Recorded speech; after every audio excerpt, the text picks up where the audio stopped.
જેમ ઝેરના પારખા ના હોય એમ દેવનાય પારખા ના હોય બાપ, દેવનાય પારખા ના હોય.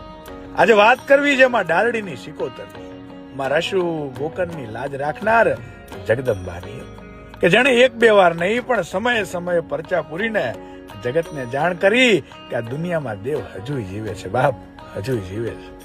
કચ્છના નલિયામાં જગા અને જામા નામે બે ભાઈઓના રડલાની બીમારી ઠીક કરી સારી કિંમતે વેચાયા અને એમની અરજીથી 9 મહિને રસુ ખટાણીને દેવ જેવો ગોકર્ણ નામે દીકરો આપ્યો.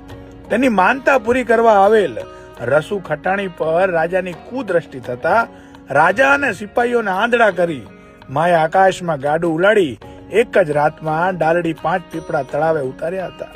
માકા તથા આજુબાજુના 4 ગામોના સીમાડે આવેલ તળાવની પાળે પથ્થર હાંધીને માતાજીએ ગોકર્ણ રસુનું અમર નામ રાખ્યું હતું. આજે પણ ડાલડી ગામે એમાં સાક્ષાત બિરાજમાન છે. આપ પણ આવજો માના દર્શને.